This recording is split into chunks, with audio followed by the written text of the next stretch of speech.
Welcome back, and thanks for tuning in. This is now video 9 for Just Make It, and today I want to put together a very specific sanding block. I want it for a certain job. I want to be able to very coarsely sand the surface of acrylic. I've done a lot of welding for acrylic, but I want to try gluing certain things to it.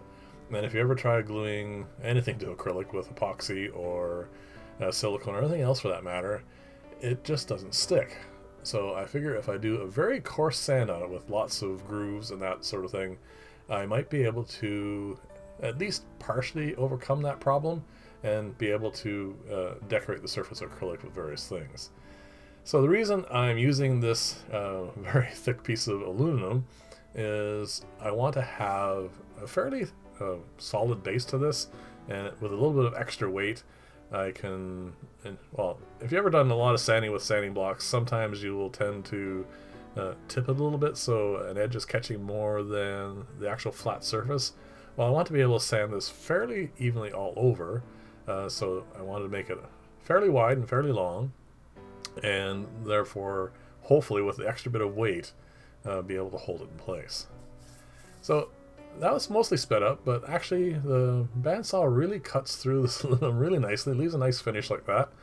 And this is going to be able to hold a fairly standard size of sanding paper, but specifically it's going to hold this. This is 60 grit, but it's also, I've had it in the shop forever. I got it originally when I built my belt sander because I wanted to make some belts for it, but I managed to find a belt that actually fit it, and I actually never got around to using this. So I want to be able to put it to use, and it is very coarse. So I figured that it would be perfect for this. And then I decided, how do I want to be able to hang on to this? I played a little bit with using that aluminum you saw there and cutting it up and using that. But I have a fair amount of this leftover hardwood. This is, I'm not entirely sure. It's either maple or oak, and it's really good wood. It got thrown out in the trash in our neighborhood, and my wife picked it up, and I've been taking it apart, as you've heard in a couple other videos. And I still have lots of it left, and it is very nice to work with. So I have a couple of these small pieces, and I'm going to trim them up, and I want to use that part to clamp down onto the paper and also make the grip out of. And that's what I'm going to do today. I'm going to make the risers on both ends, which are going to clamp down to the paper, and I'm going to make the grip that I'm going to hang on to. That way I want it comfortable, and it's also something I haven't done before. I haven't actually tried to make a contoured grip on anything, so that's something new for me to try out, which is kind of cool. And again, it uses up a lot of this recycled materials. And believe it or not, even that piece of thick aluminum was also recycled. This is my current method for holding things down that are a little too close to the blade. I do need to make some hand guards for this sort of thing. I want to make them out of different thicknesses and materials so I can hold on to. I do cut a fair amount of thin strips of acrylic, so I do want to have that ability to be able to hang on to them a little bit better.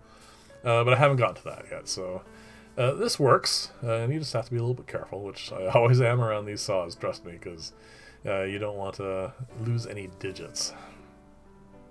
So now I designed this for a certain length, and it gave me a little extra space. I mean, I have fairly beefy hands, so I can't make this too thick.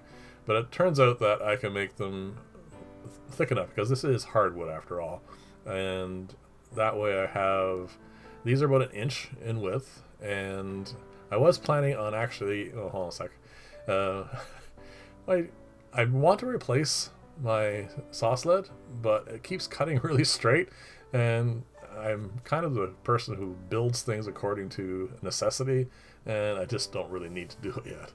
So as I was saying, I have fairly wide hands, so I want this to be fairly sturdy and big. I cut 3 pieces initially, and I was going to use one as the handhold, but it was just too small, and if I tried to bolt it into here in between these 2 uprights, it would end up, my hand would be squished too tightly, so I decided to go with a much broader one like this. It'll give me a lot more stability, I think, as well.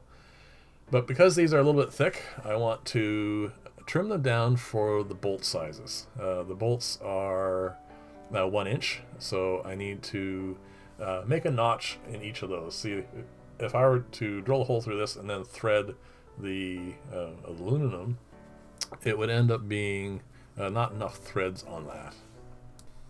So what it is, I centered the hand grip on the block, and then I set up the set square so it is now measuring that distance that's left over there. And now I can use that to set the height for the saw blade. So what I want to do here is I don't want to take off all the material in one go. I'm going to do what I consider a reasonable pass, taking off a fair amount of material, but I knew it was going to be a little bit light. And then I'm going to take that and hold it up against the block, see how far the bolt goes down into it, and then I'm going to trim a little bit more off until I'm happy with the amount of threads I'm going to have. The amount of threads, I should say, that the bolt is going to hang on to. So I'm going to quickly cut the rest of these, and then we're going to turn these 90 degrees, and then of course I can use the set square again to set up the distance for the stop on the remainder, so I can trim off that. Well, here you go.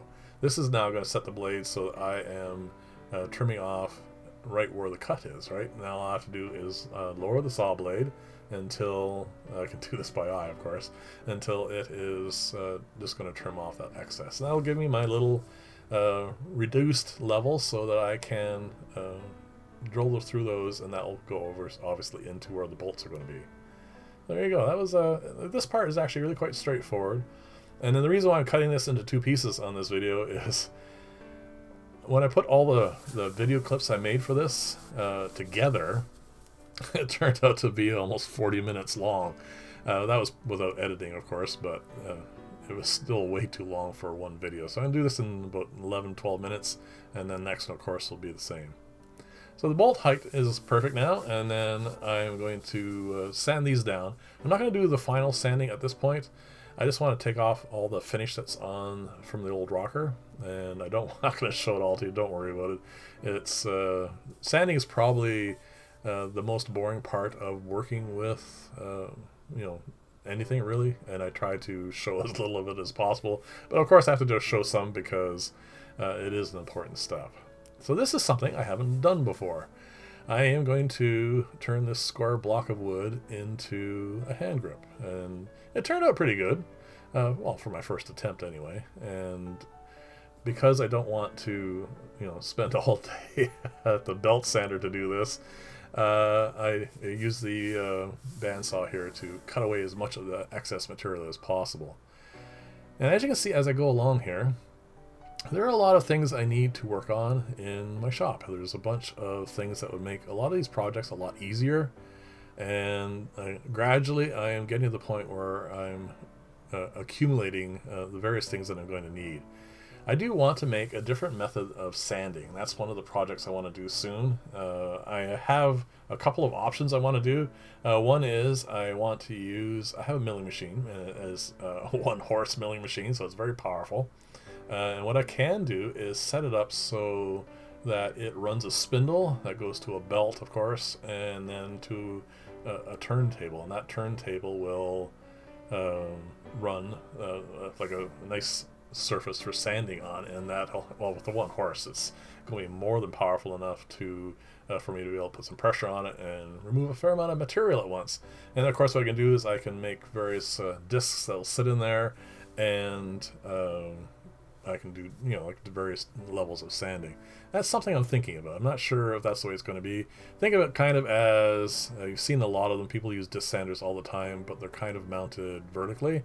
This is going to be the same kind of thing, but it's going to be one mounted horizontally. And because it's going to be sitting on a very solid surface, I think it has potential, and it's something I want to work on. Definitely leave a comment below if that's something you would like to see.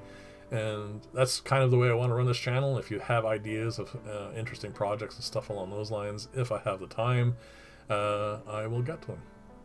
There you go. It's roughed out now. As you can see, very roughed out. But it is a lot easier now to remove the excess material. And that's pretty much how we're going to get today. I am going to at least show you one side of this. And afterwards, it's still going to require a fair amount more sanding. I'm just taking it down to a reasonable smoothness. But I'm not going to do the final sanding until it is attached to the risers that are going to clamp down onto the aluminum block and hold the paper. Uh, One of the things that happened while I was doing this, I ended up taking a little bit more material off than I had originally planned. In the end, it's actually pretty good because it ended up making it a lot easier to fit in the hand. It's really kind of nice. It fits nicely. I did go past the lines you can see there, and again, it doesn't really matter so much because all I have to do now, once it gets attached to the two blocks, is just sand off those little extra edges. So in the end, it turns out pretty good, but you're going to have to wait for part 2 to see that. This actually works really well. I'm quite happy with this, but if I was going to do this again, like for other projects, I think I might have to think about doing a different style of, well, obviously, either a different wheel, like a different diameter wheel, or possibly a series of them, or something else altogether, because this can obviously only turn to one radius. So this turned out pretty good. This is, again, just the original sanding, and not bad for my first attempt at this. And we're going to show you, the last clip here will be of it fully sanded, and you can see the little corners there on the blocks that are on the bottom. That obviously needs to come off, but that'll be all for the next video. So thanks very much for watching. Let me know what you think below, and I will see you in the next video, and bye for now.